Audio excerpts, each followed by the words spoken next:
Hello my dear student AIB 20 अब बिल्कुल नज़दीक आ गया है। अब आप लोग के पास बहुत ही लिमिटेड टाइम बचा हुआ है। आज आप लोग को एक ऐसा वीडियो दिया जा रहा है कि AIB 20 के पेपर को कैसे सॉल्व करें।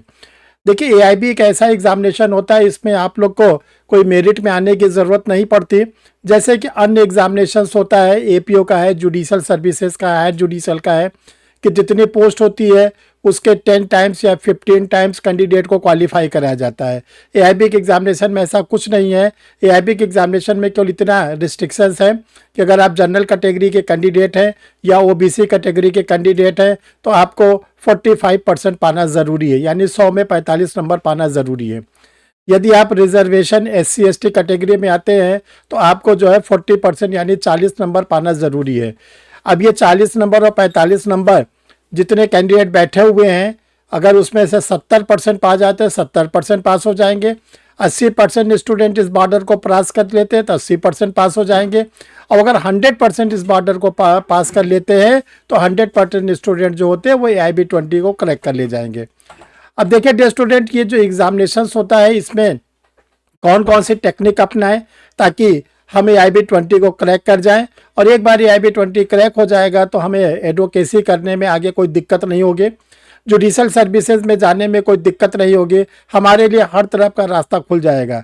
तो चलिए आज हम लोग इसी को डिस्कस करते हैं, जानते हैं, समझते हैं कि AIB 20 को कैसे क्रैक किया जाए। जिन लोगों ने अभी तक परीक्षा रिफ्रेशर के यूट्यूब चैनल को नहीं सब्सक्राइब किया, सब्सक्राइब कर ले। देखिए, परीक्षा रिफ्रेशर एक ऐसा चैनल है जो आप लोग को बराबर निरंतर कोई ना कोई अपडेट देता रहता है लॉ के इवेंट से। इस चैनल को जब इस्टेब्लिश किया गया था, इसका मोटिव भी था कि लॉ के हर स्टूडेंट को अवेयरनेस किया जाए, उसको छोटी से छोटी बारीकी बताई जाए। वो स्टूडेंट चाहे शहर में रहता हो, चाहे गांव में रहता हो, चाहे कहीं दूर दराज रहता हो, एक एक व्यक्ति के कान में लॉ के सारे इवेंट्स जाने चाहिए। और ये सारी सुविधा आप लोग को फ्री ऑफ कास्ट दिया जाता है। तो एक बार आप चैनल को सब्सक्राइब कर लेंगे तो घर बैठे आपको जो भी इस पर वीडियो बनेगा वो आप इसको आसानी से देख सकेंगे। आपके सिस्टम पर इंडिकेशन आना शुरू हो जाएगा कि परीक्षा रिफ्रेशर लॉ क्लासेस का कोई वीडियो पब्लिश हो गया है। तो डियर स्टूडेंट, चलिए आज हम लोग इसको जानते हैं, सीखते हैं, समझते हैं कि AIB 20 के पेपर को कैसे सॉल्व करें। देखिए, हम आप लोग को बहुत छोटी छोटी बारीकियां बताएंगे और इसको आप फॉलो करेंगे तो ध्यान रखिएगा, परीक्षा रिफ्रेशर ऑनलाइन लॉ क्लासेस से कोई भी स्टूडेंट अभी तक AIB का एग्जामिनेशन में फेल नहीं हुआ है। तो हम चाहते हैं आप लोग को भी वही चीज़ बताई जाए, आपको भी समझाया जाए। तो देखिए डियर स्टूडेंट, आपको छोटी छोटी सावधानी है। सबसे पहले सावधानी है कि जो आप लोग पेपर को सॉल्व करेंगे, अब आपके पास जो समय बचा है, जो आप अपना पढ़ रहे हैं उसको पढ़ते रहिए, लेकिन जब एग्जामिनेशन हॉल में जाएंगे उस दिन की बात हम आज आप लोग को बताना चाहते हैं, क्योंकि इसके पहले हम आप लोग को 10 टिप्स बता चुके हैं AIB 20 की।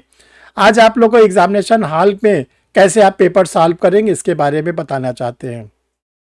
तो सबसे पहले देखिए, जहां पर आपका एग्जामिनेशन का सेंटर पड़े आप वहां पर कम से कम 30 से 45 मिनट पहले पहुंच जाएंगे। ये ध्यान रखिएगा, हड़बड़ी नहीं कि आपका 10 बजे एग्जामिनेशन है और आप 10 बजे वहां पर दौड़ रहे हैं, अपना रूम को देख रहे हैं, ये सब कतई नहीं करिए। जहां पर भी आपका सेंटर है वहां पे मिनिमम आप 30 मिनट और 45 मिनट्स के रेंज के पहले पहुंच जाएंगे। अब देखिए, आज जब आपको सीट आपकी मिल जाए तो अपने सीट पर आप समय पे बैठ जाएं। जैसे आपको बुकलेट दिया जाए, ध्यान रखिएगा उसमें आप अपना सही सही रोल नंबर को फिलअप करें। जो भी फॉर्मेलिटीज़ आपसे कहा जा रहा है उसको बहुत सावधानी से फिलअप करें और आंसर शीट में भी जो सावधानी आपसे बोला जाए उसको फिलअप करें। अब आता है पेपर आपको मिल चुका हुआ है। देखिए, पेपर मिलने के बाद ऐसा भी हो सकता है क्वेश्चन नंबर फर्स्ट आपको नहीं आ रहा है, सेकंड भी नहीं आ रहा, थर्ड भी नहीं आ रहा, फोर्थ भी नहीं आ रहा है। तो आप घबराइएगा नहीं, चूंकि ये 4 सेट में पेपर बनता है, set A, set B, set C, set D। हो सकता है जो सेट का पेपर आपको मिला हो उसके शुरू के पहले दूसरे तीसरे क्वेश्चन काफ़ी डिफ़िकल्ट हों या लंबे क्वेश्चन हो, काफ़ी बड़े बड़े हों, 10-10, 15-15 लाइन के हों, तो आपको घबराने की ज़रूरत नहीं है। क्योंकि जब पेपर आप आगे जाओगे देखोगे कुछ क्वेश्चन अब फिर मिलना शुरू हो जाएंगे जो एक एक लाइन 2-2 लाइन के हैं। तो इसलिए पहले तो आप इससे मत घबराइएगा कि मेरा तो पहला क्वेश्चन ही सही नहीं हुआ, दूसरा भी मुझे नहीं आ रहा, तीसरा भी मुझे नहीं आ रहा, चौथा भी मुझे नहीं आ रहा, अरे पांचवा आ रहा है, पांचवा करिए। तो एक तो पहली बात ये ध्यान रखिएगा। दूसरी बात डियर स्टूडेंट, आप लोग ध्यान रखिएगा, जो मोस्ट इंपॉर्टेंट है, जो आपको एआईबी क्रैक कराएगा वो क्या है, आप क्वेश्चन नंबर 1 से लेके 100 जो क्वेश्चन है उसमें आप फटाफट फटाफट तेजी तेजी करते हुए उन अटेम्प्ट को करते जाइए जिसपे आपको 100% कमांड है। 100% जिस क्वेश्चन का आंसर आपको मालूम है उसको आप क्वेश्चन नंबर 1 से लेकर आप 100 तक में अटेम्प्ट करिए। आपने 100 तक पहुंच गए, मान लीजिए 1 घंटे का समय लगा, 1.25 घंटे का समय लगा, टाइम तो बहुत रहता है इसमें। तो आप फिर देखें कि जो हमने अटेम्प्ट किया वो कितना हमने किया। क्या हमने 30 क्वेश्चन सही किया फर्स्ट राउंड में, हमने 40 क्वेश्चन सही किया, हमने 50 क्वेश्चन सही किया, हमने 60 क्वेश्चन सही किया?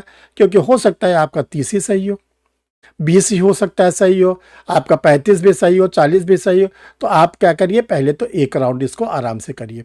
अगर आपका 30 नंबर भी सही है तो 30 नंबर अब आपके पक्के हो गए। अब आप जनरल और ओबीसी है, 15 नंबर मिनिमम और चाहिए, एससी एसटी कैटेगरी केवल 10 नंबर चाहिए। अब क्या करिए, जो सेकंड राउंड है उनमें जो जो क्वेश्चन आपने छोड़ दिया था, जिसमें आपको लगता था कि मुझे डिफिकल्ट लग रहा है या इसमें थोड़ा टाइम देना पड़ेगा, अब आप उन सब क्वेश्चंस को अटेम्प्ट करिए। देखेंगे अब आप अटेम्प्ट करना शुरू किए और अटेम्प्ट में आप देखिएगा कि जैसे आपने मान लीजिए 30 क्वेश्चन सही किया था, 70 आपने छोड़ा था, तो 70 क्वेश्चन को जब आप सेकंड राउंड में अटेम्प्ट करेंगे, जो जो बीच बीच में छोड़ते गए थे, तो आप क्या देखोगे, 20 से 25 क्वेश्चन आपका फिर सही हो जाएगा। ये बिल्कुल आपको प्रैक्टिकल चीज बता रहे हैं।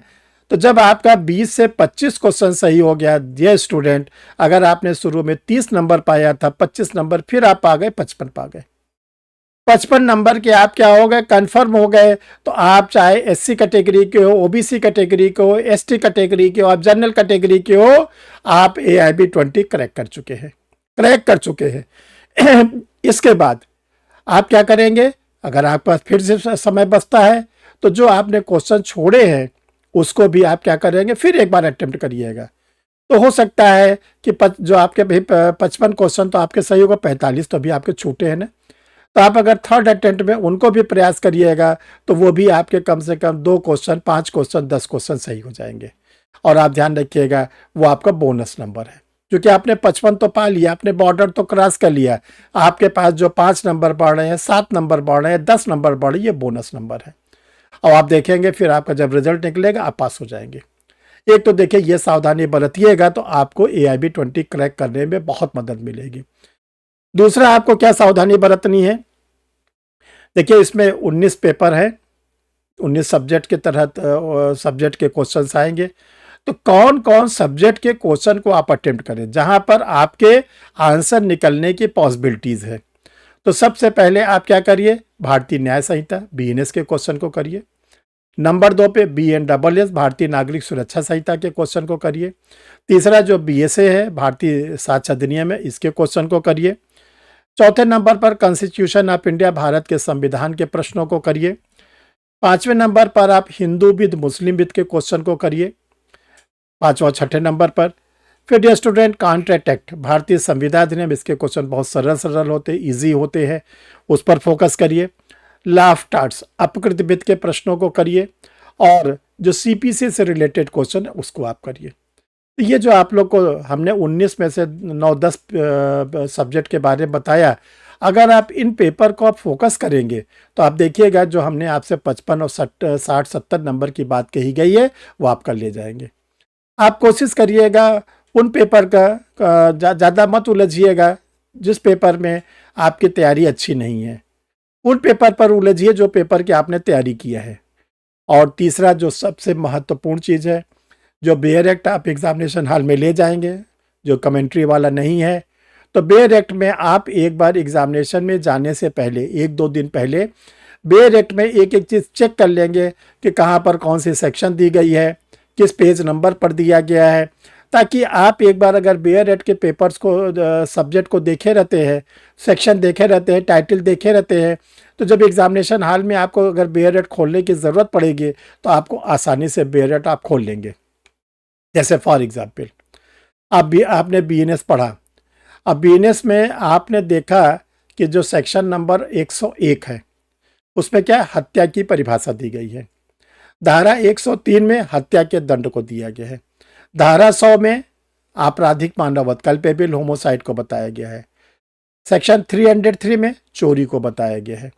सेक्शन 356 में डिफेमेशन मानहानि को बताया गया है।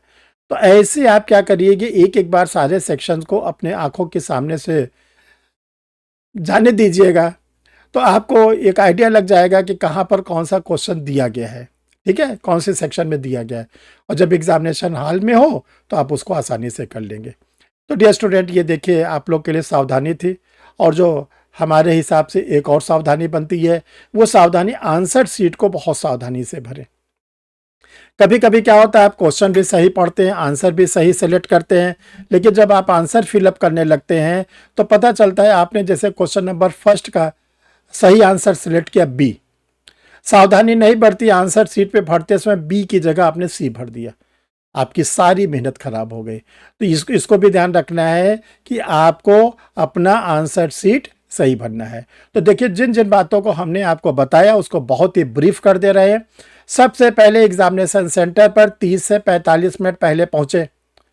नंबर 2, आप बुकलेट को खोलते ही एक क्वेश्चन नंबर 1 से लेकर 100 तक जो क्वेश्चन आपको इजी आ रहे हैं, जल्दी 100% आंसर सही है, फटाफट उनको करते जाइए और आंसर शीट में आंसर साथ में भरते जाइए। जो क्वेश्चन आपको परेशान कर रहा है, जो क्वेश्चन आपको डिफिकल्ट लग रहा है, जो क्वेश्चन लेंदी लग रहा है, तुरंत छोड़िए। हर क्वेश्चन का एक ही नंबर है, ऐसा नहीं कि जो क्वेश्चन बड़े बड़े हैं वो 2 नंबर, सब 1 नंबर के हैं। और यहाँ पे आपको क्या करना है, आपको 40 और 45 का जो मिनिमम मार्क्स है वो खेल को पूरा करना है। इसके बाद हमने आपको तीसरी इंपॉर्टेंट चीज़ बताई कि जब आपके फर्स्ट राउंड हो जाए, आपने 30 किया, 35 किया, जो भी आपने किया, सेकेंड राउंड में फिर उन क्वेश्चंस को करिए, समझिए, तो आप देखेंगे फिर उसमें आपका जो 30 था वो आगे बढ़ता जाएगा। समय रहे तो तीसरा राउंड खेलिए, फिर आपका बढ़ता जाएगा। और अगर आपने 3 राउंड में पेपर को सॉल्व किया तो आपका जो मिनिमम मार्क्स है उससे काफ़ी ज़्यादा आप पा जाएंगे और ज़रूर आप पास हो जाएंगे। और लास्ट में हमने आपको बताया कि आंसर शीट को बहुत सावधानी से भरिए। तो डियर स्टूडेंट, आप लोग बहुत ही सावधानी से एग्ज़ाम को दीजिए, घबराने की ज़रूरत नहीं है, धैर्य रखने की ज़रूरत है। जितना ज़्यादा आप धैर्य रखेंगे, जितनी समझदारी का प्रयोग करेंगे, जितना आत्मबल को बढ़ाए रहेंगे, उतना आपको AIB20 क्रैक करने में मदद मिलेगी। आप लोग कमेंट बॉक्स में लिखिएगा कि आपको वीडियो कैसा लगा। हम चाहते हैं कि कोई भी स्टूडेंट AIB20 में फेल ना होने पाए, क्योंकि ये एग्जामिनेशंस कोई आपको नौकरी देने वाला एग्जामिनेशंस नहीं है, ये तो एक ऐसा एग्जामिनेशन जो वकालत करने का लाइसेंस देता है। इसलिए इसमें आप लोग को क्या करना है, एक बॉर्डर लाइन जो बार काउंसिल ऑफ इंडिया ने दिया है 40-45, उसको क्रॉस करिए। थैंक यू डियर स्टूडेंट, हम आप लोग को एडवांस में बधाई देते हैं कि आप लोग का AIB20 क्रैक कर जाए। और जो कैंडिडेट अभी AIB20 में अपीयर नहीं हुए हैं, यानी उनको AIB21 देना होगा, वो अपनी पढ़ाई अपनी शुरू कर दें। इससे ये होगा कि जब आपका AIB21 होगा तो आप भी आराम से इसको क्रैक कर जाएंगे। थैंक यू डियर स्टूडेंट, फिर मिलते हैं किसी यूजफुल वीडियो।